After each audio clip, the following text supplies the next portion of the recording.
Kia ora everyone and welcome to this Goodfellow webinar on perinatal mood and anxiety disorders, kindly supported by PharmAg. My name is Dr. Grace Lee and tonight I have the pleasure of introducing Dr. Mark Huthwaite, who is a perinatal psychiatrist who has joined us from Wellington tonight. Well, good evening everyone. Kia ora koutou. As Grace said, my name is Mark Huthwaite. I'm a perinatal psychiatrist. Not sure what makes me a perinatal psychiatrist. I trained as a psychiatrist, and probably you can see from my age, I probably became a perinatal psychiatrist in a sort of a grandfathering kind of way.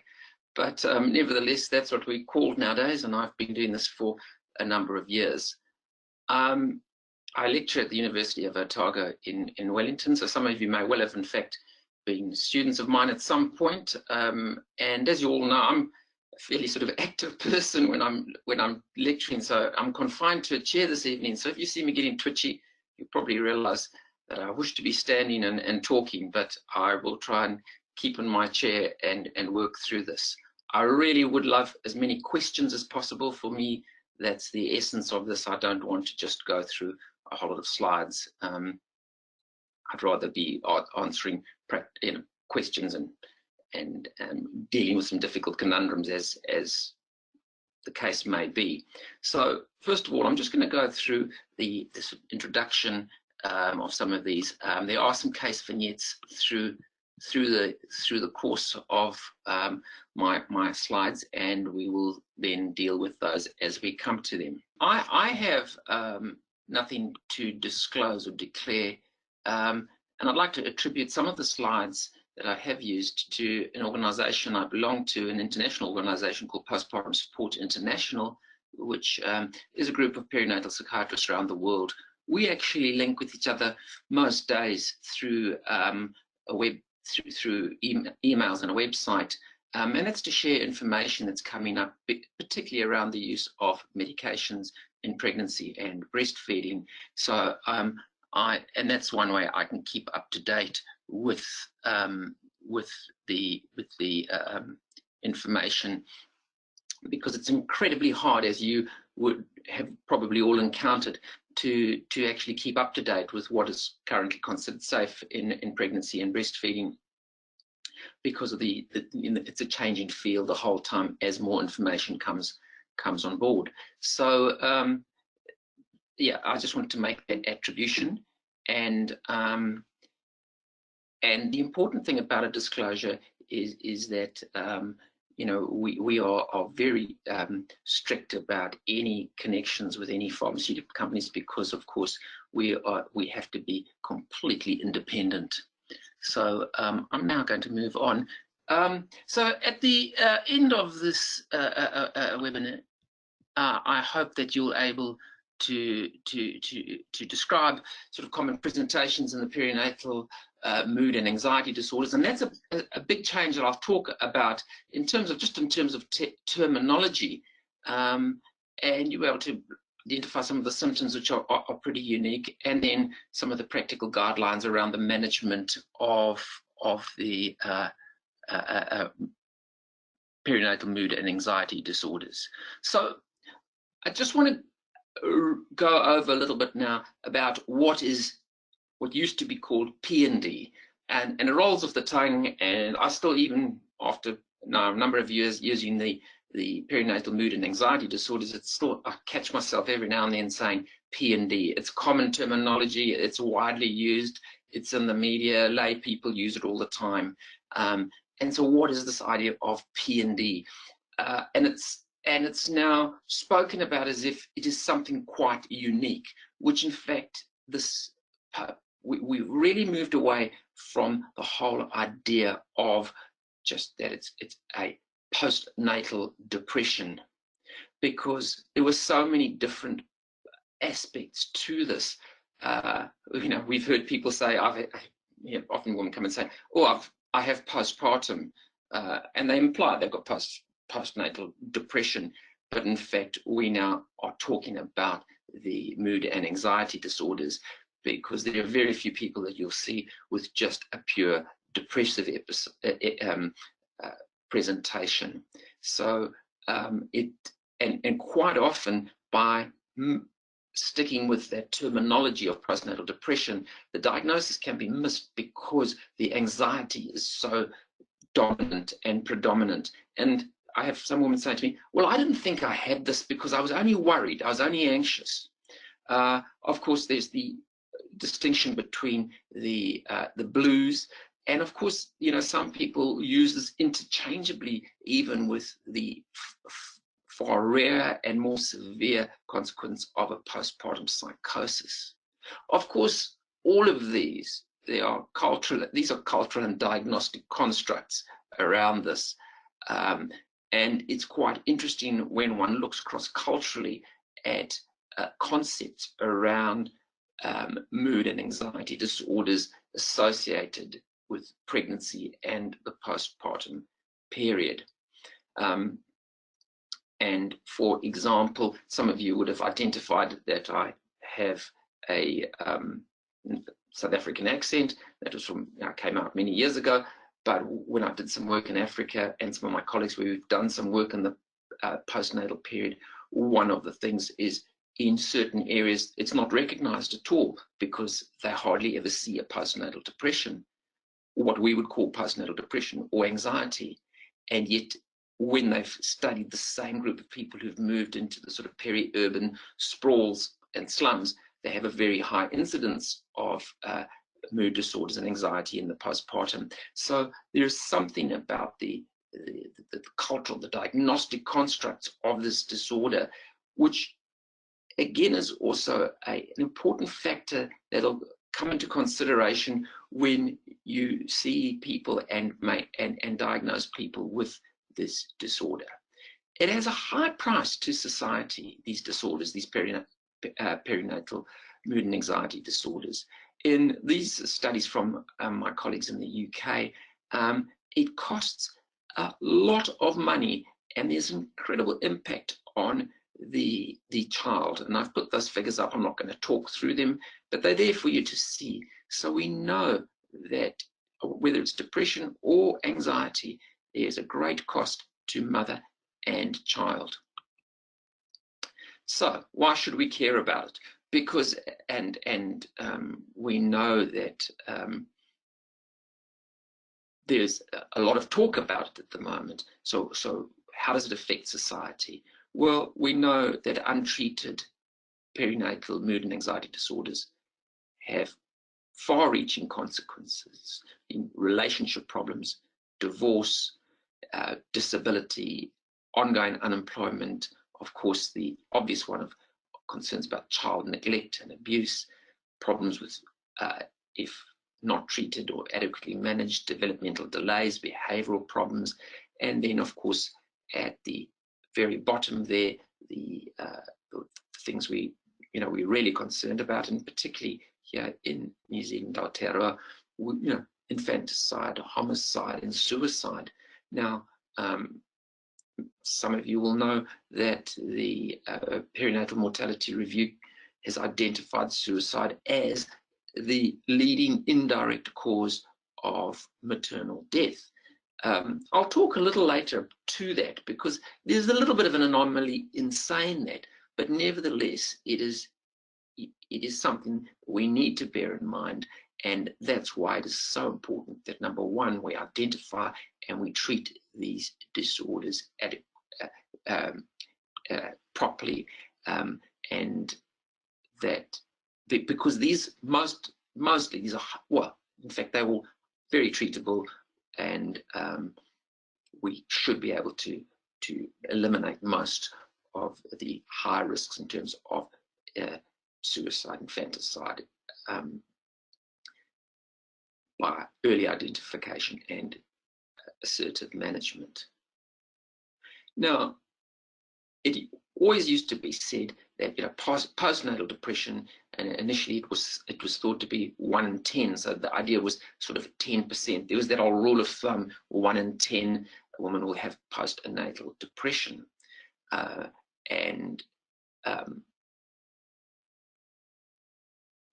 we've now broadened this and had a look at anxiety and depression. And the whole idea, the focus was always on the postpartum period, but in fact now if we look at it and we look for depression and anxiety in pregnancy, it is estimated that about 20% of pregnant women will experience moderate to severe symptoms of depression and or anxiety, which corresponds with the same rate of postnatal depression and anxiety at around 20%. It can go up higher in certain subgroups, which I'll talk to a little later. In the Moi Mama study, in which I was a research member, we identified that it was occurring in about 20% of the women we surveyed, over 1,000 women, and the same would go for this for the statistics and the findings from the Growing Up in New Zealand study. So let's just untangle a little bit of what is going on in the background, because I think one of the important things that we need to look at here is that postnatal depression or perinatal anxiety and depression is often not a standalone disorder. It does come out of the blue and de novo in some women and in a small group, but in fact a large number of women who develop these symptoms in pregnancy and postnatally in fact have had a past history of anxiety or depression. We know that women in the reproductive age group are at an age the typical onset of major depressive disorder, and that they are likely to present with these symptoms in pregnancy and postpartum because this is a particularly stressful time in their lives. I also think it's important to distinguish between symptoms, because there are many women who will experience symptoms, versus the disorder where it starts to really impact on their function. As I said earlier, if in pregnancy and in the postpartum, there are also specific consequences related to the pregnancy and the postpartum, which can impact on outcomes. Increased costs of medical care, poor antenatal care, poorer birth outcomes, sometimes drives inappropriate medical care.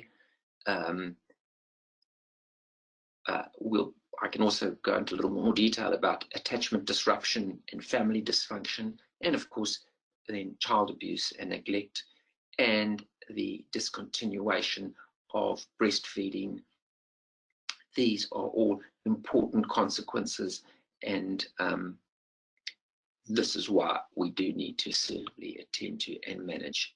So, first take-home message that I wanted to get across is that active mental illness, whether it's anxiety, depression, and in fact any of the other mental illnesses, carries significant risk to mother, fetus, neonate, and family.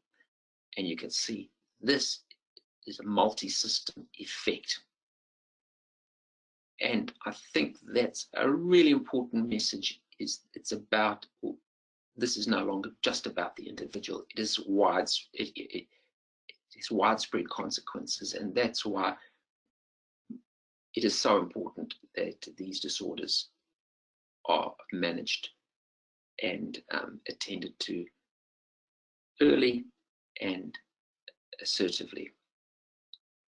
And I just wanted to point out that it's important that I'm talking about managing the disorders. I'm not talking about managing the woman, as was written as a bit of a typo in my intro piece, and someone pointed that out, and I'm very thankful for that. It's about managing disorders and respecting the people who have to live with those disorders. So let's move on to actually just unbundle a bit about anxiety and depression, firstly in pregnancy. So the impact on the mother, worsening depression in pregnancy. And it's really quite interesting if you look and see it. When does this occur in pregnancy? When do there tends to be exacerbations of depression and anxiety in pregnancy. We often see it if it's an unplanned pregnancy and there is a lot of this unhappiness about the pregnancy that can precipitate a worsening of depression or even the onset of depression, together with nausea and vomiting of pregnancy, any medical condition in pregnancy that's complicating the pregnancy can exacerbate it. We also, interestingly enough, see a little peak of anxiety occurring at around about 24 weeks. And that's very often when the woman first starts to experience the fetal movement, and there's that, and they have that 20-week morphology scan, and there's the dawning on them that this really is happening, this is live, that there's something alive inside them and they're going to have a baby. And that seems to trigger sort of a little peak of physiological anxiety. There are other things that happen around about that time, physiologically, change in taste, change in anticipatory anxiety and things like that. We know this from studies on eye scanning and cortisol levels and things like that happens around about that time. And I suppose that's the preparation and the start of the preparing to give birth to a live baby, and the whole protection and the protection of that baby starts to kick in. So we see the little blip of anxiety around then. And then there's a roughening of moods quite often in the from about 32 weeks, and that part of that, the last part of the third trimester. That's often accompanied with, sleep is now disturbed, getting up a few times in the night to wee. There might be other worries about actually going in, the birth and delivery. People often, the changes in their life happening then, you can see that roughening of the mood in that time. If anxiety is not treated, anxiety and depression are not treated in pregnancy, there, of course, there's this increased risk of the person then experiencing a worsening of their mood in the postpartum. And of course, the increase of presentations of somatic symptoms during the course of pregnancy, which then can lead to, unnecessary investigations, etc. One of the most important things that we certainly see day to day, every time is conflict with partner and family. I say to my registrars, "What's the relationship like?" And they sometimes think, "Oh, I didn't really go into much detail on that." I said, that is crucial detail. We need to know about relationships. This is so driven by relationships, the relationship with the current partner, the relationship with the family, the woman's relationship or lack thereof, a relationship with her own mother. And that's then when we go into the history about the family history, about mother and aunties and grandmothers and other people who may have in fact had postnatal depression themselves. And we explore that area, which can be absolutely crucial. A little later, I'll say something about some cultural differences as well, which are really important because they can drive a lot of anxiety, which then will cascade over into depression. Social dysfunction and instability of mood that occurs through this time, it can also be very disruptive to the woman. Substance use, unmanaged anxiety and depression, self-medication, which of course most of these substances in fact are fairly toxic on the baby. Some are teratogens if used in the first trimester, particularly, as we'd all know, alcohol, and others can lead to poor placental functioning, smoking, alcohol, and some of the recreational drugs, as well as have impacts on the newborn baby itself. So these are the other factors that we need to consider as we work through this time in pregnancy. What about the impact on the baby? And that's really important. We know that untreated anxiety, depression, leads to poorer maternal self-care during pregnancy, higher risk of preterm births, increased risk of preeclampsia. We know that, of course, there's the poor bonding in the immediate postpartum period. There's an increased risk of infant sleep disturbance, altered infant cortisol responses. They've done some studies around that. That's quite fascinating. There's some concern about that if we're not getting the usual changes in cortisol, and this then becomes the child develops a blunted cortisol response, does that have ongoing permanent effects on that child? We also know it's associated with childhood anxiety, language, in particular language developmental delay, increased risk of attention deficit disorders, and in fact conduct disorders. We also know that if mothers had untreated anxiety and depression, and it's been quite significant through her pregnancy and the postpartum, there is an increased risk for those children of depression once they become teenagers in their adolescent years. So I'm just going to go and I'm just going to run through one of the vignettes, because this is around this is around pregnancy and how this might present. This is actually, I've changed names and things, but this is a real case. This someone I had encountered some time back, and how one would manage this, or what would the next steps be. And these are some of the questions I'll put out there. So if anyone wants to ask questions once I've spoken about the vignette, then I'm happy to take a break now and answer and just work through some of the questions here, because I think there's some interesting little catches here that come up, and things that if you're just attentive to, it can just change the course for this woman through her pregnancy. So Rio, a 22-year-old, gravid 2, para 1, partner left her for another woman just before she discovered she was pregnant. She's on the DPB, or the equivalent, whatever it's called now, and is really struggling to make ends meet financially, and she is now 8 weeks pregnant. She presents with morning sickness. She's hardly keeping anything down. She's tried ginger and all the rest that people tell her, but she really is struggling. She's tearful. She's not sleeping. Her 3-year-old son is waking at night. She thinks she had postnatal depression after the birth of her 3-year-old son. Wasn't treated. She just grumbled on and struggled on. It's all been a bit of a struggle. She's feeling exhausted.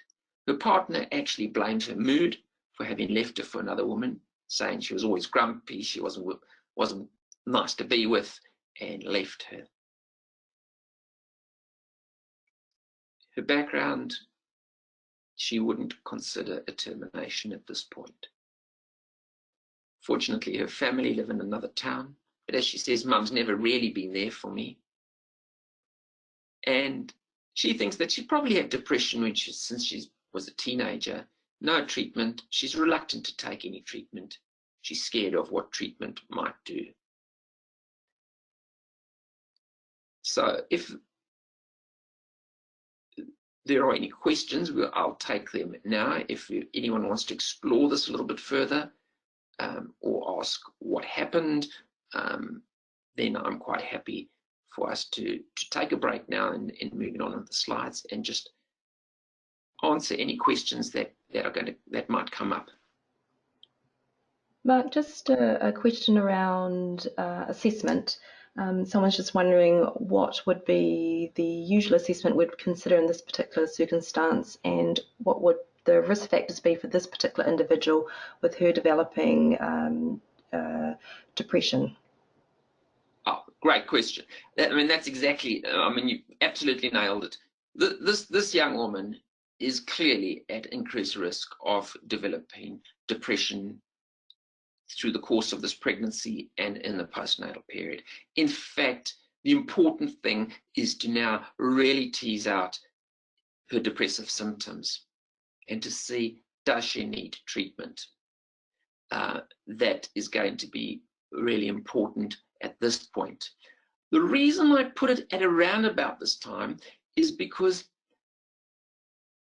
there's a question around, and which I will cover a little later, the Edinburgh Postnatal Depression Rating Scale. Can we use it this early in pregnancy? The answer, of course, is yes, we can use it at any time. It wasn't designed for this time in pregnancy. So, in fact, I know many of my GP colleagues will use, their usual screenings, Kesslers, etc., to identify the presence of a clinical depression and whether this is now at a level where we would consider treating. Probably, as you would all probably agree, it would probably be really difficult for her to have her seen by number one, a specialist maternal mental health team, never mind a community mental health team. It's just not happening in our environment, is it? Because people like this will fall right into that gap where they'll say, no, not severe enough for us yet. So that becomes a conundrum, and it becomes a really important point about her management. Who's going to be doing this? Is this left now to the midwife? Midwives, they do have some training in identifying this, but really this isn't their area. In many areas at 8 weeks, there'll be a while before she actually gets to see a midwife. She may not actually get to see, to have an independent midwife. In some areas, and I can say in Wellington and the Hutt Valley, for example, we have now a specialist maternal mental health nurse or someone from our team embedded in antenatal clinics, and that is the ideal, actually, where they would just have a brief intervention with this young woman and start looking at many of the other aspects which need to be attended to. The important thing is going to be connecting. That's what this is. So much of this is going to be about, is this woman establishing a relationship with a midwife, with a care team, whether it's going to be in primary care, whether it's going to be through an NGO, or through, if there was a EOE group or any support systems that we can get her linked in with, that is going to be a real key element of managing this.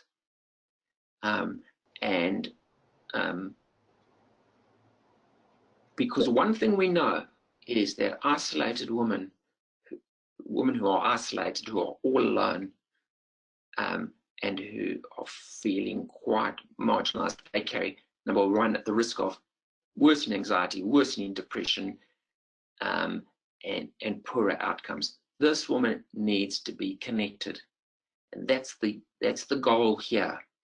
And it's really interesting around morning sickness as well, how important that becomes. Now, sorry, Mark. Just before we move on, in the interest of time, I want to give you some feedback with some of the commentary that we've had so far. We've had some really good commentary around looking at supports for this young lady, just looking a little bit further into her family history with regards to her mother's mental health, and thinking about how poverty may impact on her presentation as well. So just wanted to relay that back to you, since you did ask the question. You've got lots of feedback here, and just wondering, just because we're running at 8 o'clock at the moment, whether we should think about moving on to the next lot of very interesting material you've got to give us. I'll get the hurry on. Yes. Okay. So now I just need to drop this again so I can get back into my screen. Good. Right. So let's move on. Some of the other things we know, and this then just rolls on from what I was saying with withdrawn mother, fussy baby, and so you know, these disorders can then present in the postnatal in various ways, and these are the things we see: is the mother become withdrawn, the baby is now fussy. People call it a fussy baby, but that baby is wanting to hook that mother in. And so it appears to be this sort of fussy baby that wants attention. What about the very anxious mother who becomes intrusive? What we then find is the babies go the other way. They become a little bit more detached. They're trying to avoid being intruded upon. We know that anxiety will actually, and I've mentioned the developmental delay, poorer infant growth, and higher rates of anxiety, depressive, and behavioral problems as the children grow up. So, of course, entering motherhood, there are so many adjustments and challenges and myths and expectations that form an important part of these are the drivers that for people who are feeling anxious, who are depressed, who are isolated, who are facing many other challenges in their life. These are all the things that drive the anxiety and the depression. One of the myths that I like to bust on this is, and I often ask it, is how much of this is hormone related? How much can you say postnatal depression is hormonally driven? Very little is my answer to that. And that's, I say that because of the research we have. We know that we can adjust hormones, we can add estrogen, we can reduce estrogen, we can add progesterone, etc. It doesn't really make that much difference to the mood and anxiety disorders in pregnancy and the postpartum. There's a small group of women who are uniquely sensitive to some of the hormonal changes. One is, of course, HCG, the development of hyperemesis. That drives anxiety, that drives depression, that drives desperation. It is awful being sick for that time. So there's that small group, it's clearly driven by that. There's also a small group of women who postnatally, they are incredibly sensitive to progesterone. And you'll see them, they are sometimes women who've decided to, who are using a progesterone contraception like a Jardel, or even, and I'm still old school, even women who've had Depravation, and we used to see them after having Depa. There was a small group who responded really badly and it roughened their mood up and had terrible outcomes for them. And some of you would know that you probably have seen some women who've asked for things like the Jardel to be removed. Of course, we can't remove the Depravation, but of course we could with the Jardel. And some have even been sensitive to the progesterone in the Mirena. So it's quite an interesting group, but a very small number. It's not common. So of course, what so many of these mums are struggling with as well is the myth of everything being good, of this being a lovely time and we're meant to be great, and they not feeling it. And that is part of the onset of this. There's also the idea of being strong and independent versus the whole thing of the village. And this was what I was trying to, and that you all sort of addressed in some of those things about connection, rewa, connecting back, and the importance of of connection and having others around to support a woman through pregnancy and the postpartum. If I could develop anything, and that I had the sort of unlimited funds and things, it would be around the whole idea of villages bringing up kids, having really good support through the woman having really good support through pregnancy and the postnatal period. And of course, we've moved to this whole idea of women have got to be strong and independent. And there are some really interesting cultural clashes that happen there. When, for example, I'll give you an example of some of the mums we see who, I could take a number of cultures, but I'm going to take women who've come out from India who and are now living and have become sort of independent Kiwi woman, even though they might have come through, and I'm not going to get too political here on arranged marriages or whatever like that, but they've come through, they're living here, they're independent Kiwi women. We sometimes think, oh, maybe no, they're not that independent, but compared to where they've come from, that's how they are. And when their mother-in-law or mothers come out to help them in the postnatal period, there's often a real strong clash of culture and of what it is to be a new mum, and that sometimes, unfortunately, can drive a wedge in these families, and then lead to anxiety and depression. So the myths of motherhood, pregnancy, it's easy. A lot of pregnancies are unplanned. That it's all going to be great becoming a mother. There are myths all around labor and delivery. I think it's really hard nowadays, the expectations for mothers, and how people feel that are fairly critical of women, and often it's more non-supportive criticism rather than let's be supportive of whatever other problems they're having to deal with. The whole issues around breastfeeding and that you have to do this, and if you don't, you're a bad mother. So there's a huge expectation. Also expectations around babies and how they're going to be, and in fact that sleep. I often have people say, oh, well, I'm used to sleep, I need 8 hours, I need 10 hours sleep. Of course, as a mother, you're just not going to get that. It's never going to happen.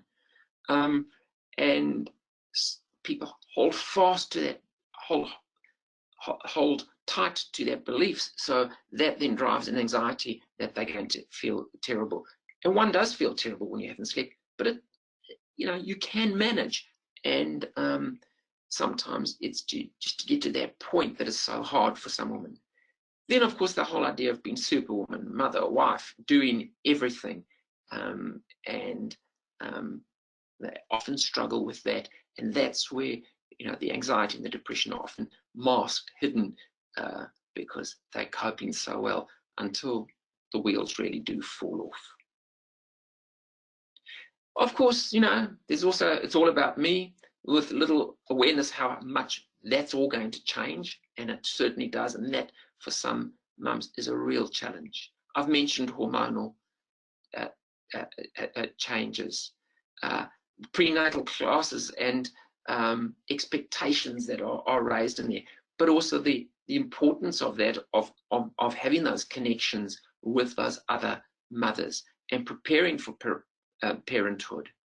I've mentioned the dreams and expectations, but it's not always a happy, glowing time.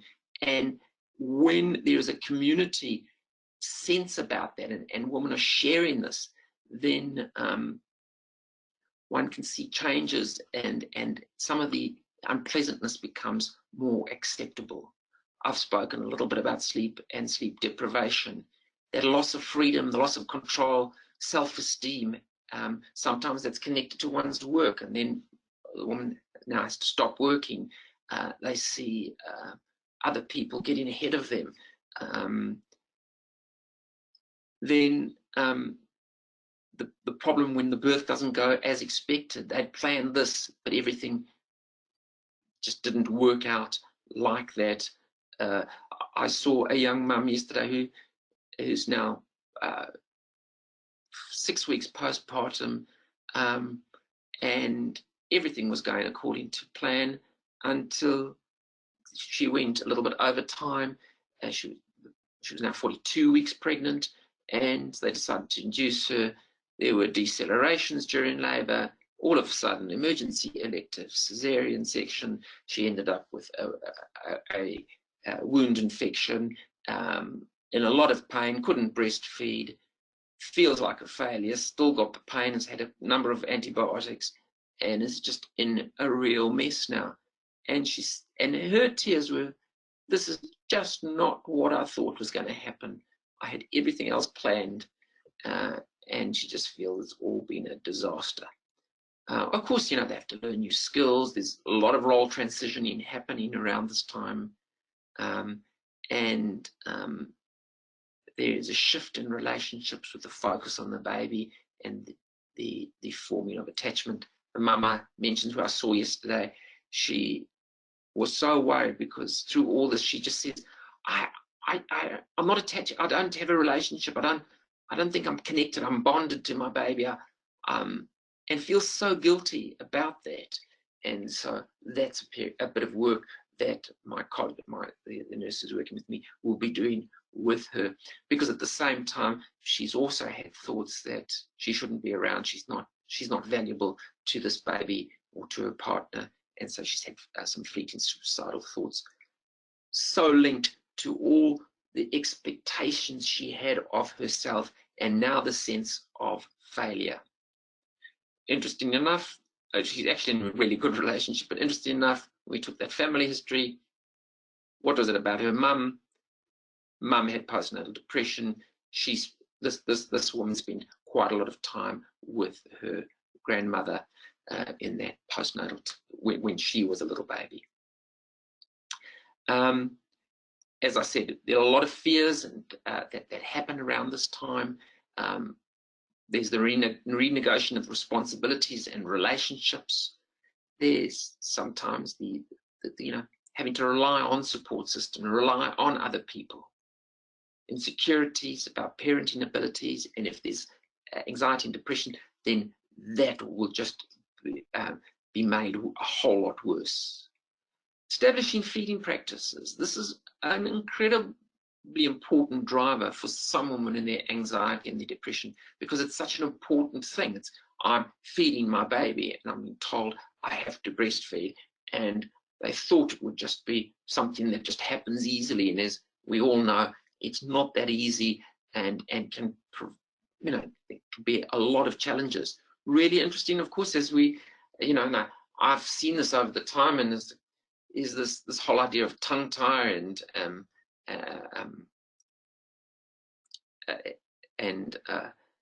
front tongue tie and the back tongue tie, and all these things associated with. We never used to see this, and one wonders what that's all about. I think there's some interesting theories around that, which I don't have time to go into at this stage. But of course, it drives a huge amount of anxiety and depression.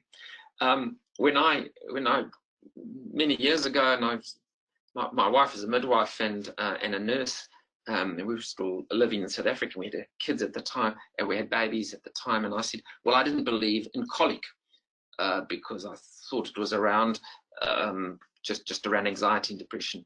And a whole group of mothers came to me and said, wait until your baby has colic, which fortunately our baby didn't have colic. So there's that whole idea about colic and reflux and that unsettled baby, and people, unwise people like myself, passing comments like that about colic and reflux, and that sense of that wasn't very helpful, because in fact it's implying some sense of some idea of failure for the woman whose babies are going through a difficult time. And then of course there's the physical healing from labor and delivery. There are a lot of losses. I'm not going to go through each one of those, but I've spoken, and we sometimes forget to address that for women in the postnatal period. So just again to reiterate, again, in a large study, 21% had postpartum depression. Many of them had episodes before pregnancy. A lot of onset was during pregnancy, and some of them, of course, the onset was in the postnatal period. This, for me, is now, as I said, I belong to Postpartum Support International, and this was written by Brooke Shields. And for me, it is such a wonderful description, a heart-rending description of what it's like to have postnatal depression in the true sense of the word. That sick sensation, that, you know, there's a physiology in that chest, the nervous anxiety, that is such a driver, that sense of being overcome, being overwhelmed, sitting on the bed, letting out that deep inner guttural wail. And as Brooke points out, she wasn't simply emotional or weepy like she thought she might be. This was something quite different, and the order of magnitude was so different. And that pervasive sense, that's for me the essence of the difference between sort of baby blues, adjustment, adjustment difficulties in the postpartum, to the sort of moderate to severe postnatal or depression occurring in the postnatal period.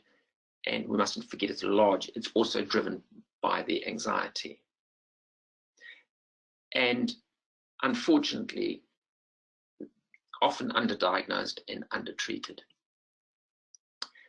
So I put this slide up because actually what you see is the crossover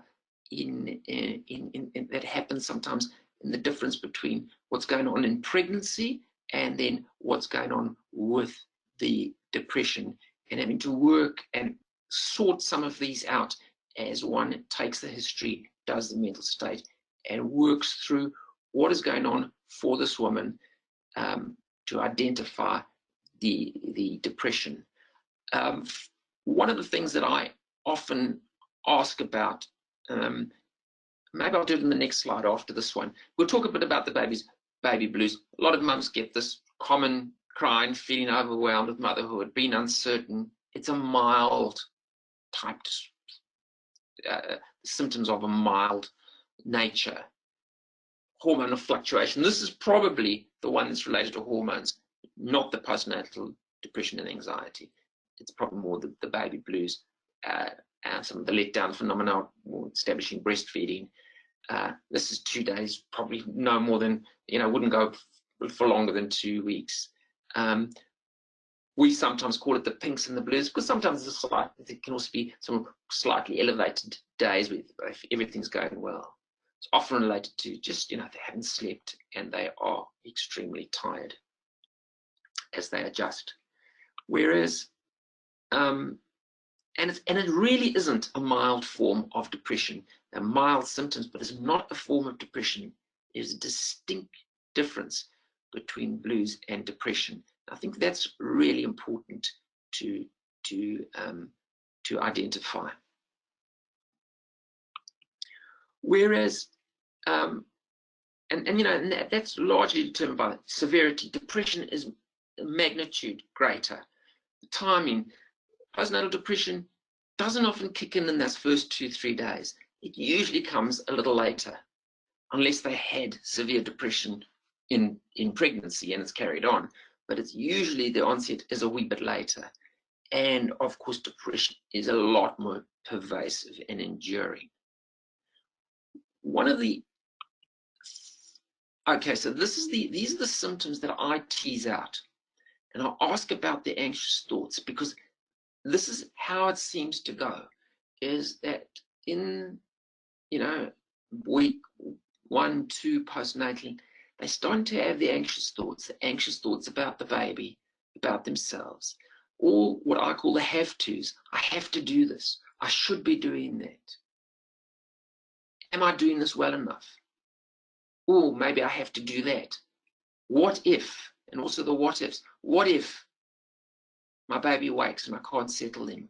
What if my milk doesn't come down? What if? There are so many what ifs that come up, and then the have tos and the shoulds, and that then sets up the cycle of anxious anticipatory anxiety, anxious thoughts, lying awake, thinking about what if they wake in the next half hour and I haven't slept enough, I'm going to feel terrible. Then that sense of self-doubt that starts to creep in, I can't settle, I'm not good enough. Then that sense of being a bit, losing that sense of confidence, a sense of efficacy, demoralization. You're feeling demoralized after, this is, this is that sort of week 2 to 3 to 4, feeling demoralized, but absolutely exhausted. And then the sadness and the crying that start to kick in, the tearfulness, and then into that idea of hopelessness. I don't know if I can bear this any longer. It's going to carry on. Nothing's helping. I'm useless. I'm useless as a mother. I'm lost all sense of efficacy, sense of self-confidence, and then somatic physical complaints, suicidal thoughts. That's when we start to see the appetite changes. Look, the sleep disturbances have been going on anyway because they've been having to get up to feed and things. So sleep is a hard one sometimes to differentiate. Is this a symptom of depression, or is this just what's happening? As we know, at other times we often look for diurnal shifts and changes in sleep as a symptom of depression, whereas in postnatally it's a little bit more difficult. Poor concentration, focus, irritability and anger, some agitation. I've mentioned the hopelessness, guilt and shame that then comes along with that. Now, I'm not going to spend much time perinatal bipolar disorders. These are the more significant. These women usually have a history of a bipolar disorder or of a significant mood disorder, but sometimes it does, and it occurs de novo, out of the blue. This is the first onset of a manic or hypomanic episode, sometimes driven by sleep deprivation, sometimes not. These need attending to. This is specialist, this is moderate to severe, crisis services, specialist teams, they need to manage perinatal mood, bipolar disorders. And women who've pre-existing bipolar disorder on mood stabilizing, they probably need to be managed by specialist services as well. And as we know, there is a very high risk of recurrence in the postnatal period. Psychosis, very rare. Again, quite often there's a past history of a psychotic. The woman will have a past history of a psychotic disorder of some sort, with schizophrenia or schizoaffective disorder, or had other psychotic episodes. But again, sometimes it occurs out of the blue. This is a rapid onset psychosis, needs to be managed, high risk. This is specialty, the crisis teams, everyone else needs to be involved to manage this. There's no doubt about that.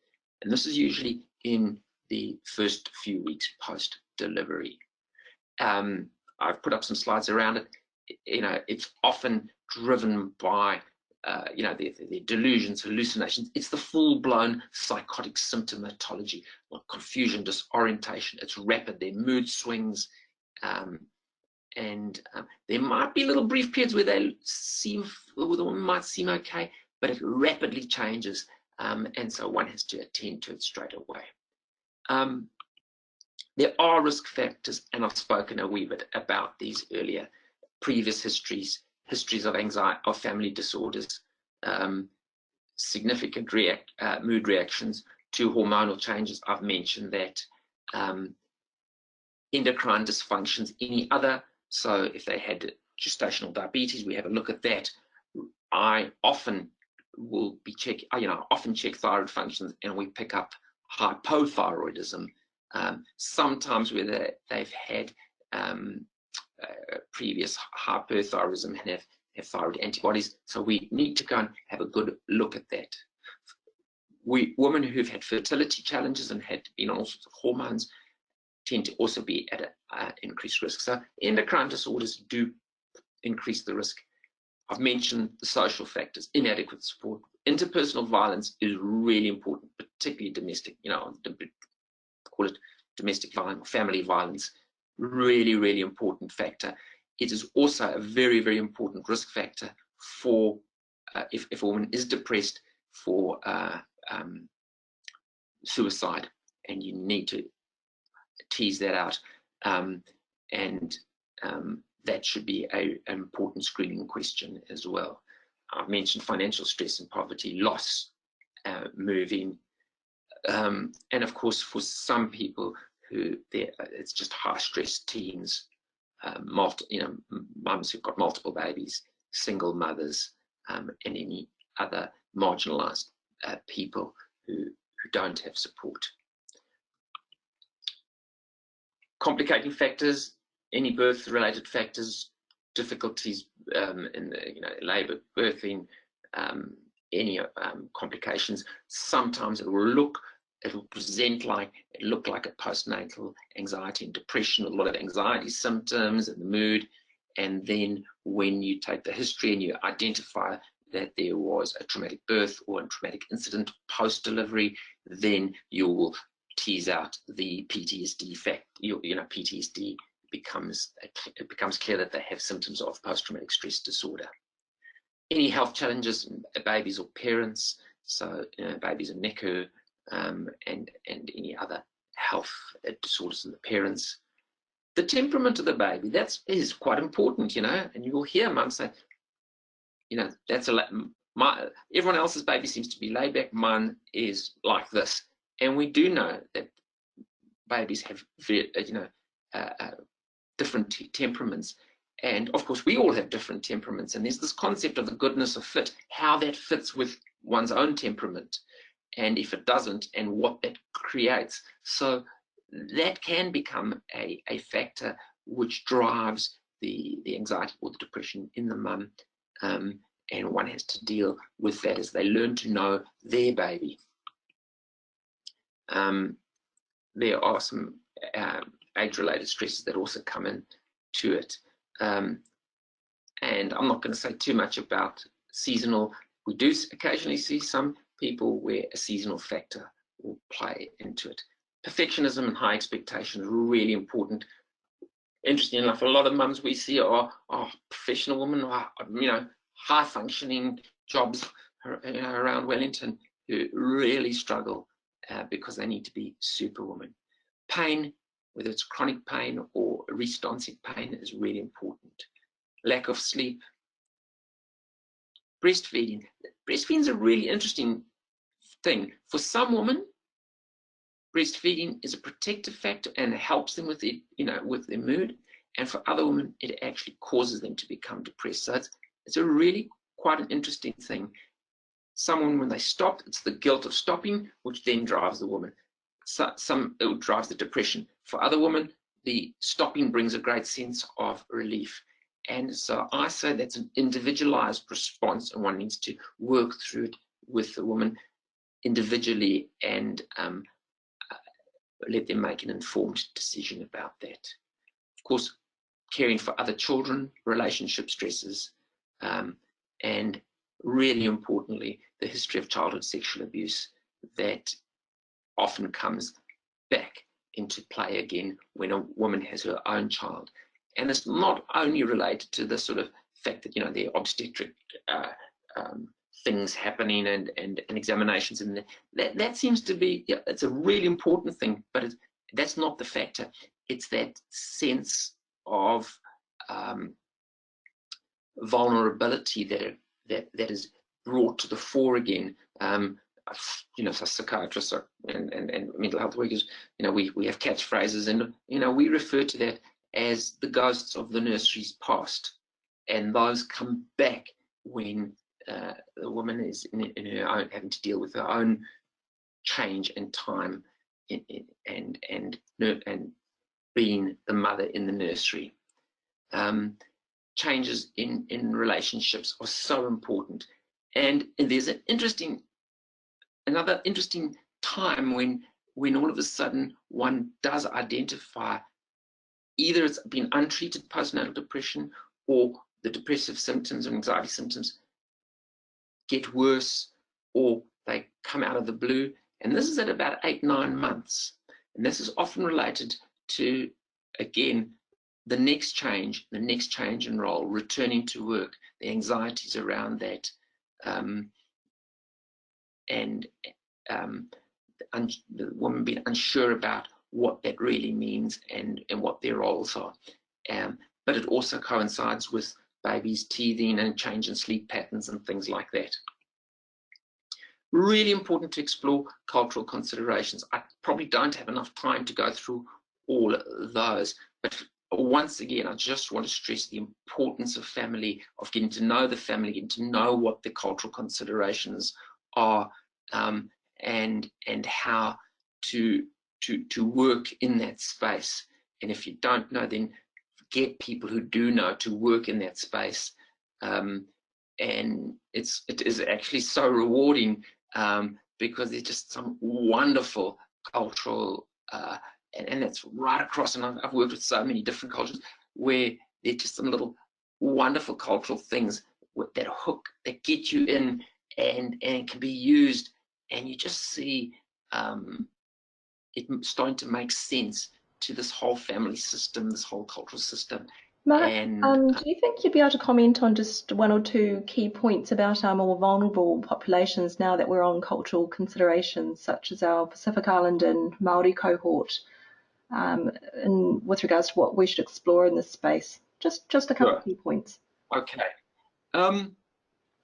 Okay, so a few things that just come in. Number one, these come out of our research that we've done, is that actually, and it's interesting because these are not, there are barriers to service for example, young Māori wahine, 16, 17-year-olds. They do not get seen. They do not, their anxiety and depression is not identified.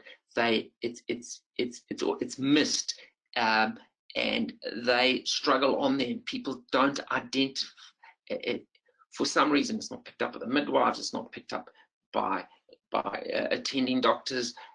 For example, I'm embarrassed to say that even though we know this, our service hardly doesn't get to see these young women. They seem a wee bit invisible, and that's. But we know that that's not just related to mental health issues. We know that's related to actually, and that comes from Bev Lawton's studies. The good antenatal care is lacking for this group, and I think that's about connection, about not having the services that really meet the need to come at it from a slightly different approach. And to address it slightly differently, and I would think that there would, that if we really want to attend to that, we need to alter our services on how they're going to deal with it, and we sometimes need to unbundle the sort of purely medical model that we have for that. Interesting enough, Pacifica woman, some of you will know Dr. Sarah Weeks up in Auckland, who's done a lot of work in this area, and she for years is saying, well, it's actually as prevalent, but why aren't we seeing, why aren't these women? So she went and explored, and she was told by some of the older women in the Pacific community, no, that's not a disorder. No, our young girls, our women don't have that. That's a Palangi thing. We don't have that. And then when she pointed out, well, actually, when we've seen some of the suicides, it's been about some of our Pacifica women. How can this be? So again, there are drivers within cultures that also. So is it about shame and embarrassment? What's going on? Why aren't these things acceptable? And it's unbundling that. So these are the things that one has to explore very sensitively with the family, because what you don't want to do is put them off sides, and you don't want, because you do want to engage. and sometimes we are not the, I might not be the best person to engage with the family, but I do need to bring in people who have probably got a better in on this. And in fact, that's what I think our services should be looking at. And that's what I was speaking about. Someone embedded in antenatal clinics and things like that to start to tease these out. Of course, one has to also be very aware of other cultural child rearing beliefs, co-sleeping, and things like that, which have been going on, for centuries, and we might come in with a completely different view, and then tell them that what they're doing is wrong, and again, that loss of self-confidence. So we've got to be very, very careful how we tread in this area. And I'll just give you a quick example, and this is a sort of my own personal example, and I'll use it because it was so glaringly stupid of me. And this happened in Africa, where I was working in a mission hospital, and raining one night, and I was delivering babies actually back then. I wasn't even a psychiatrist back then, and I was called out by this little old man. He said, "Come, my daughter's having a baby." So we followed him in his car, and we had this little ambulance, and he stopped, and she was out there in the middle of the rain, and he stayed in the car. We went and delivered the baby in the pouring rain outside. In fact, the baby had been delivered. She was sort of squatting over it, and we wrapped her up, took her back, and I said, he came, he followed in his car, and we did everything we had to do in the hospital. And I said to him, "Baba, why did you drop her there?" "Oh no, the baby was starting to come. I couldn't be present at her birth. That would be bad for the baby for the rest of its life." And I thought, wow, that is, so driven by a really important cultural belief that to me it looked like neglect, but really important for this family not to have this for the rest of the baby's life, sort of thing. So it's exploring those, and I think that's the important thing. Don't be scared to explore, ask, get in there, and listen, and try and see it with a different lens. Thanks, Mark. That's great. Now, we've probably got about 15 minutes to run, and we've got some interesting questions with regards to the screening and management. So, wondering. Right, let's move on to the screening. Thank you. Because I have spoken a wee bit about the breastfeeding. I sometimes get ahead of myself, and I speak about things it's coming up in the next slide, but that's all right. So I'm going to talk a little bit about screening, and of course, there are places around the world where screening has become mandatory. Screening for they say it's depression, but in fact, I'll talk a little bit about the Edinburgh, so-called the Edinburgh Postpartum Depression rating scale. There are a few things in the title of the EPDS that are incorrect. Number one, yes, it is Edinburgh, all right, because people were from Edinburgh. Postpartum, it's now used, and it's used during pregnancy as well now, and it's been validated for that. Although the one question does say since your baby is born, so that you have to alter that if you're using it in pregnancy. And although it's called the depression rating scale, in fact, half of the questions, as you'll see, are anxiety related. So the name doesn't say it all, but it is the tool most widely used, and it's most widely used right across the world. It's quite simple. It's 10 items. It's a self-reported scale. I'll show you the scale shortly. I've got a slide of that. When a woman is scoring 10 or more, it's considered positive, not for depression, but for identifying symptoms. It is if someone scores above 10, that's when it's important to take a more in-depth history, because this is a screening tool. This is not a diagnostic tool. One then takes a more in-depth history and looks and tries to identify signs and symptoms, which would then lead to a more positive diagnosis of anxiety or depression. Cutoff scores vary by population and culture, and so what I'm going to say is we in our in a tertiary service, we sort of thinking, you know, if someone's coming at 15, 16, that's, yep, those are the people that we possibly would be thinking would be appropriate for our service. But that doesn't mean someone with a score of 12 who actually has scored 3 on question 10, which is about suicide, shouldn't be seen by a tertiary service. So it's the interpretation of the scale that's really, really important. I often use it, let someone fill it in, and then start pulling out and teasing out some of the symptoms from the answers they have given. And then that can lead into more of a sort of diagnostic interview, if you like. And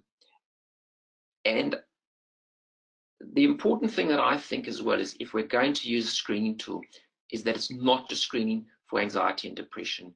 We also, at that same point, need to screen for family violence, and we also need to screen for substance use. It's the ideal time to do it.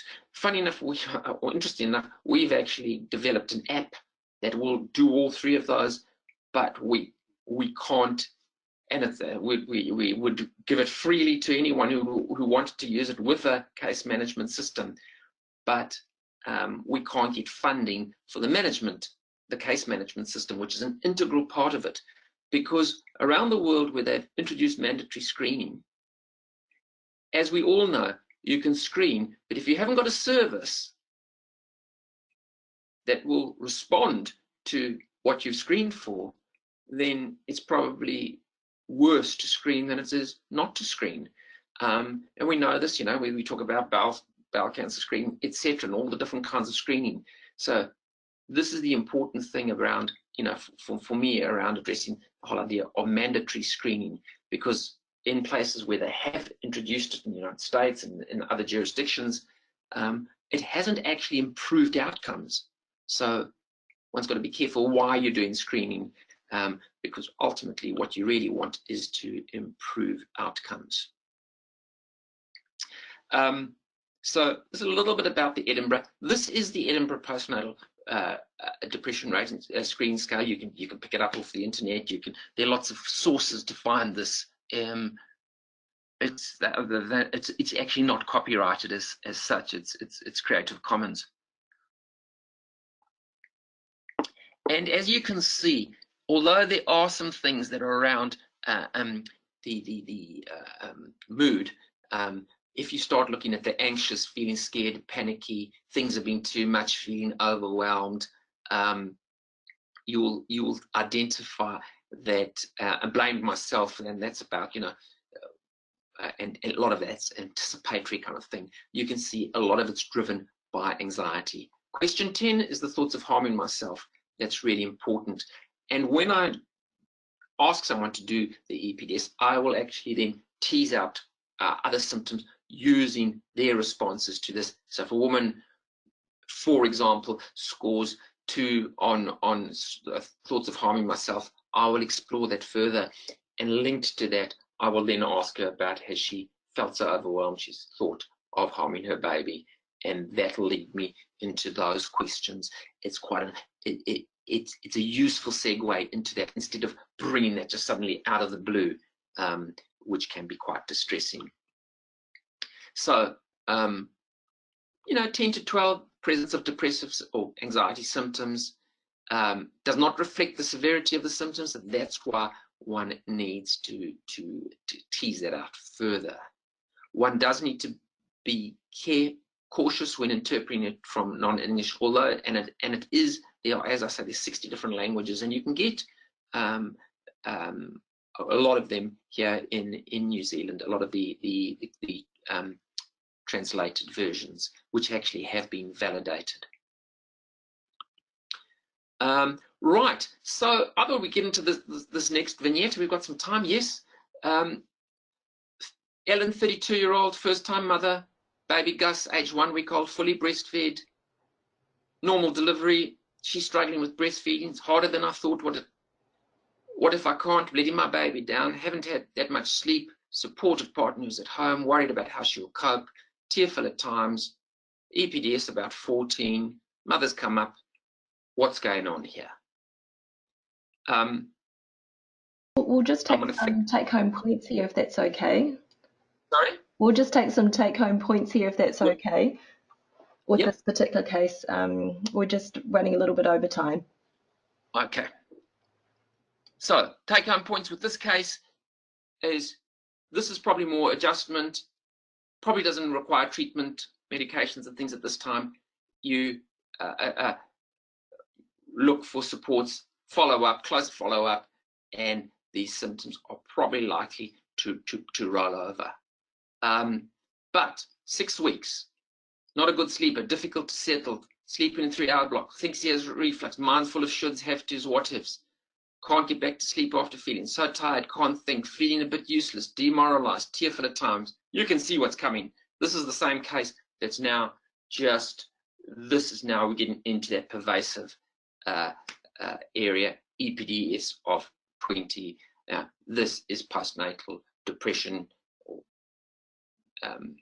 depression occurring in the postnatal period. This needs active, assertive treatment, whether we're going to go with an antidepressant here, fully breastfed, we can actually use the usual standard treatment of antidepressants because most cross over in the breast milk in very small amounts. And I often look for what's the lowest. So we're looking at sertraline, but that's a little bit harder to introduce.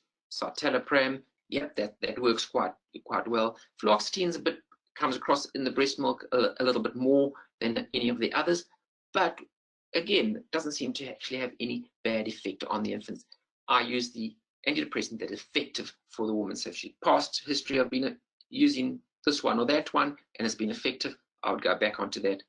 Start slow, because women in the postnatal period are very sensitive to the serotonergic side effects. So nice low dose, gradually building up. Mark, what if someone is already on a tricyclic antidepressant? Is it okay to continue, or do we need to think about changing that over? I would probably continue with it if it's effective. I try and stick with what's effective. I try not to make too many changes. In pregnancy, again, and you'll see mostly, even on the tricyclics, they're not at those very high doses that we used to use, 250, 300 milligrams. Mostly we'll see it at about 150. There's one that's probably a little bit more of a caution with breastfeeding, and that's doxepin. Not used that much, but one might consider changing that or altering the dose. Most of the others we can actually use quite confidently. Are there any medications with anxiety and depression that we shouldn't be touching at all? Not so much with anxiety and depression. There is one medication which, as a perinatal psychiatrist, is my pet bugbear, and I can jump up and down on a box about this, and that's valproate. I keep telling my colleagues, why are you using valproate in women of childbearing age? Please don't use it. It's actually not a great mood stabilizer. If it's been used for epilepsy, it's a completely different kettle of fish that gets dealt with by the neurologist.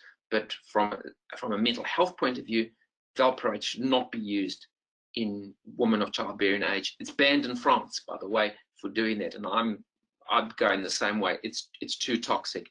Most of the other things are okay. Low dose benzos of the lower potencies also seem to be fine. But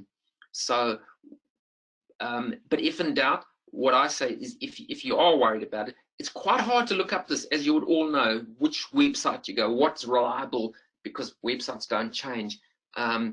LactMed app is very good. The message to identify in terms of breastfeeding, what's safe in breastfeeding. That's a really good app. It's kept up to date. The website at Sick Children Toronto's Sick Children Hospital, where they've done a lot of the work on medications and pregnancy and the postpartum, and the Massachusetts General, they keep that up to date. And that's the reason I'm giving you these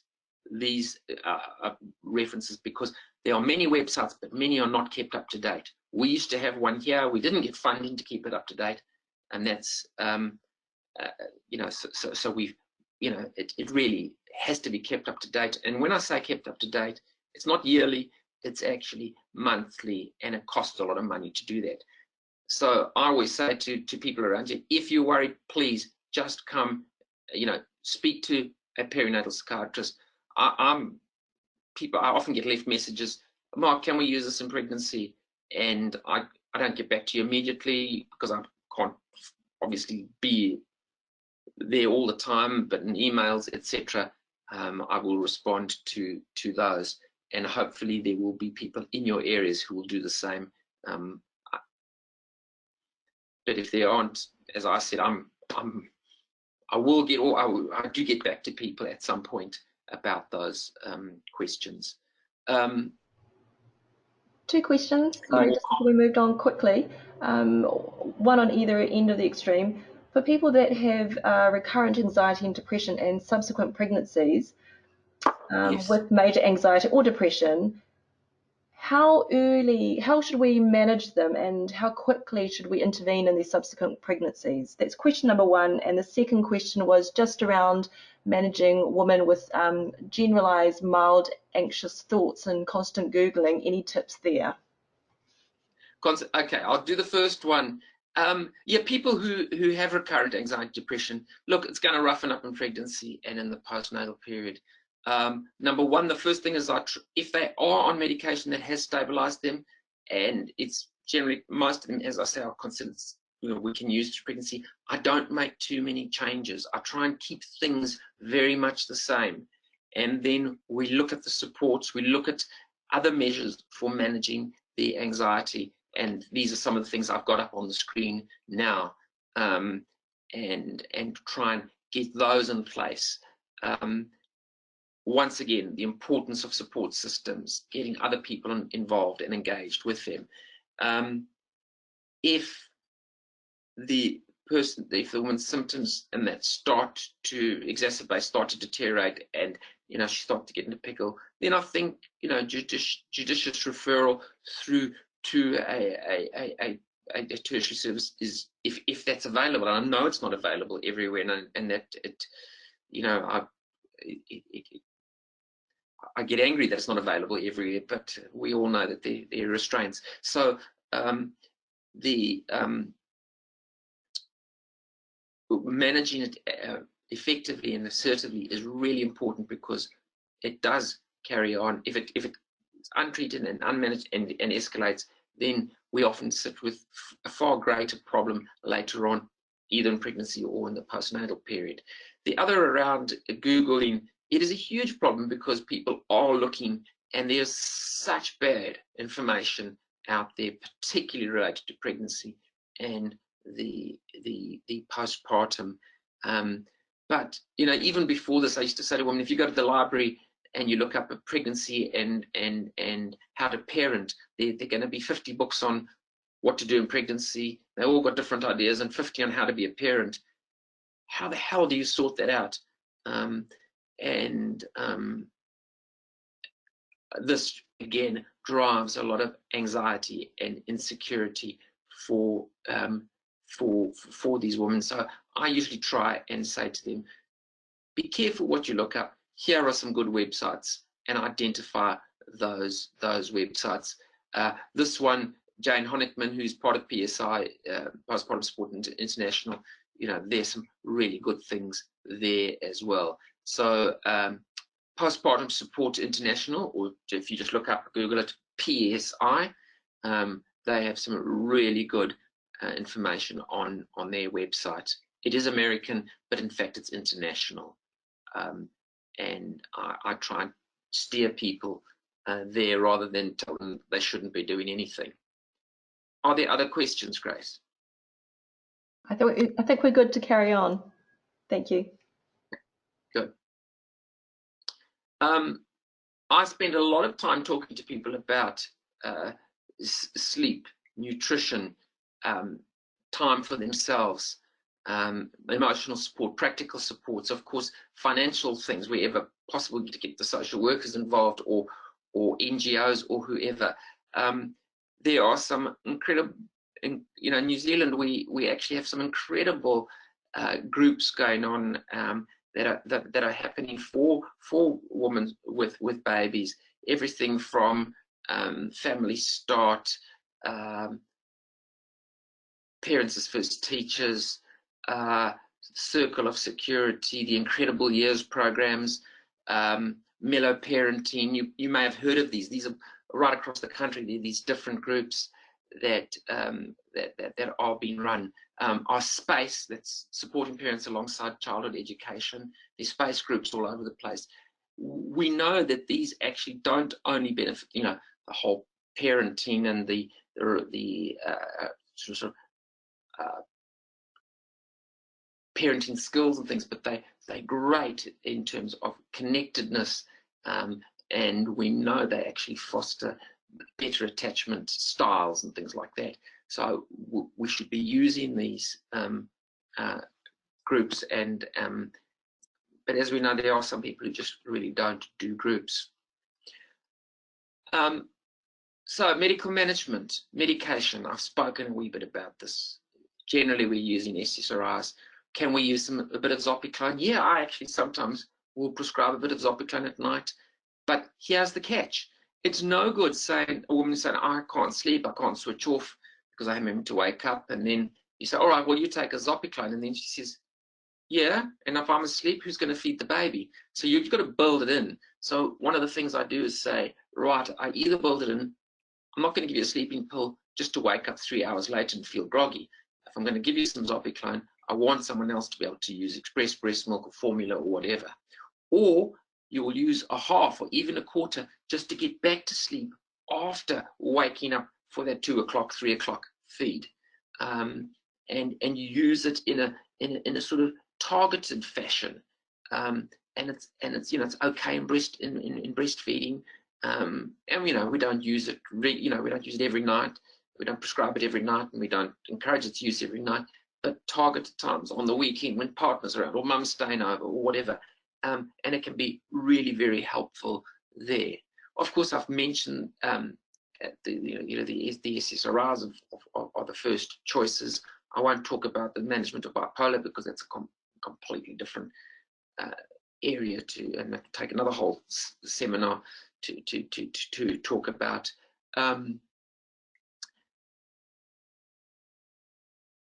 We want to evaluate medically because sometimes, as you all know, that the women often don't get to see their GPs that much during pregnancy because the midwife's taken over, and some of these things then go, are just not attended to as they ought to.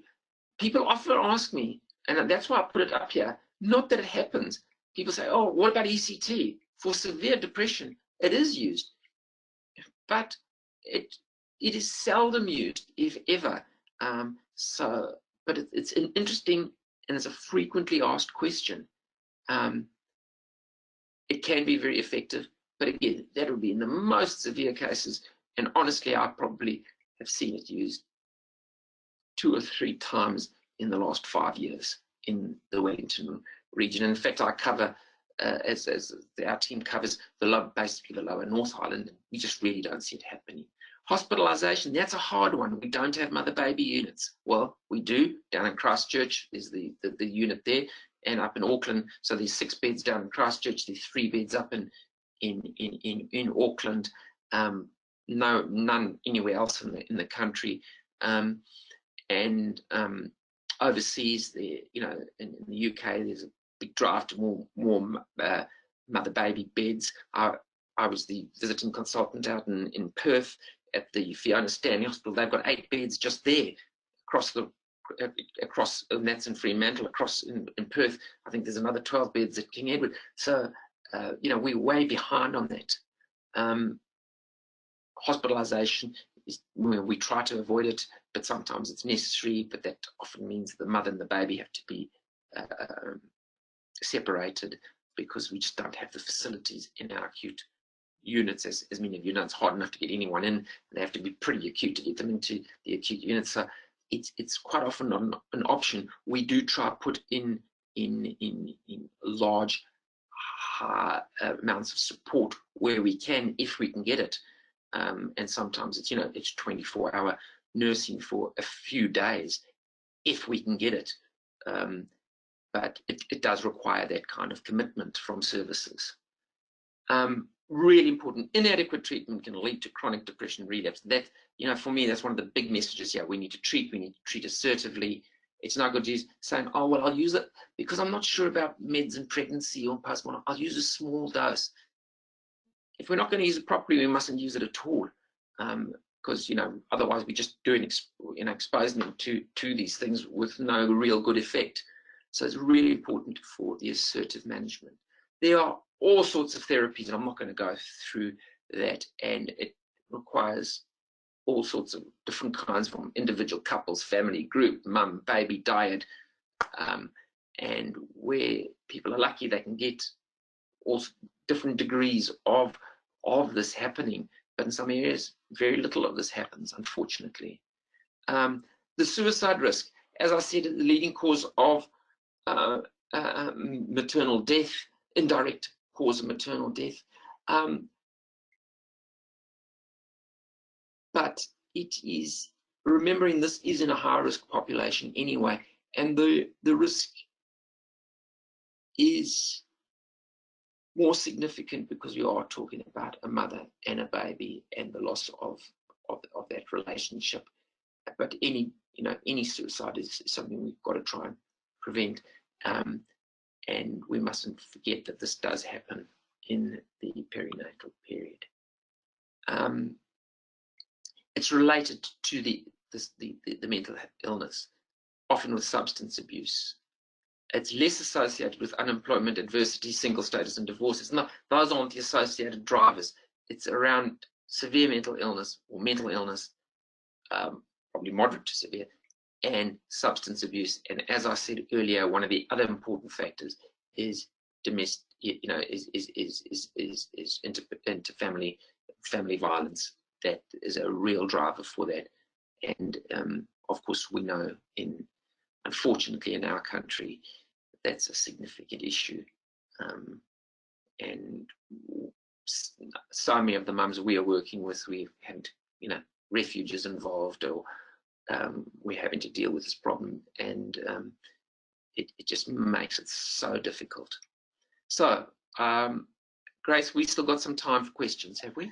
We have unfortunately run out of time, but I will just speak to one question because it's been a common one coming through.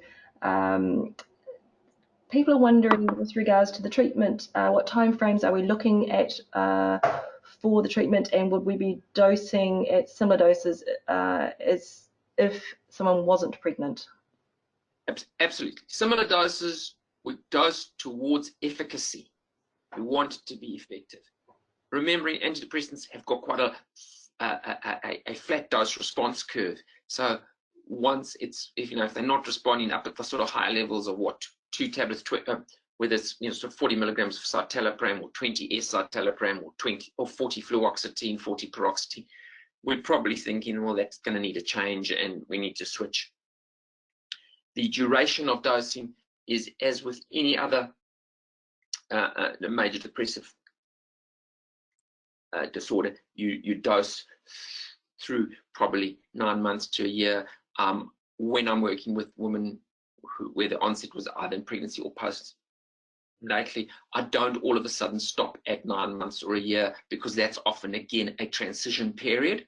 So I think when you're back at work and things have settled, that would be the time to then slowly wind down the dose and come off it. Great, thank you. That was a great overview. Thank you very much, everyone, and good night.